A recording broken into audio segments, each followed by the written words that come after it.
Let's quickly talk about the details that CNN News 18 has managed to access. In the latest news that we've accessed, big setback to Arvind Kejriwal's close aide Bibhav Kumar. So this goes back to the Swati Maliwal episode. Now we're learning Delhi's 30 Hazari court has turned down Bibhav Kumar's bail plea, which means more trouble for Bibhav Kumar, no relief for Bibhav Kumar. And the Delhi 30 Hazari court is in fact passed. The order has been passed by Sessions Judge Sushil Anuj Tyagi. That's the latest coming in. We know the judge as well. The order is also well for all of us to see. No relief for Bibhav Kumar in the Swati Maliwal episode. Now we're learning that in a big setback to Arvind Kejriwal's close aide, Delhi's 30 Hazari court has turned down Bibhav Kumar's bail plea.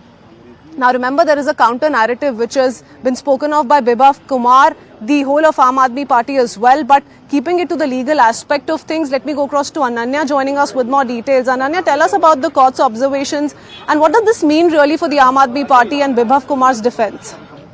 Well, definitely it's a big setback coming in for Bibhav Kumar in this particular case. Though a detailed order is not out yet, but very clearly and categorically today, the court has turned down the bail application filed by Bibhav Kumar in this particular case, very clearly and categorically saying that, at this particular point of time, the bail application is devoid of merits and cannot be, entertained, and that's exactly why the court has turned down the bail application filed by Bibhav Kumar in this particular case. It's a big setback. He will have to stay in jail, until the case actually concludes. And this is something that Swati Maliwal had been wanting. She had, appeared before the court in person and had argued and told the court that, he's somebody who is, an extraordinary man. He is influential in nature.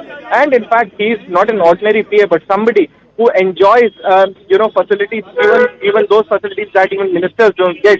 Though a detailed order copy is to come out yet. Do we have more information on what grounds have been cited by the court in denying him relief? Well, definitely the court has denied him relief, though nothing has been said as to why and for what reasons has this relief been, denied by the court. A detailed order copy is yet to come out, but the oral pronouncement was just that the bail application has been dismissed by the Delhi 30 Hazari court. Now, the next option that is available with Bibhav Kumar is to approach the Delhi High Court challenging this particular order, because this is an order of the Sessions Court and the next appeal lies before the Delhi High Court. The matter will then go before the High Court, and if at all the High Court also rejects this particular bail, then the matter will then go to the Supreme Court. But whether or not that happens is something that we'll have to wait and watch for. But this is going to weigh in on all his legal options, but so far a setback of sorts coming in for him. We'll come back to you as and when we have more details of the order. Thank you, Ananya, for joining us with the latest. Heading to a very quick break. We'll be right back with more on Election Highway. Stay tuned.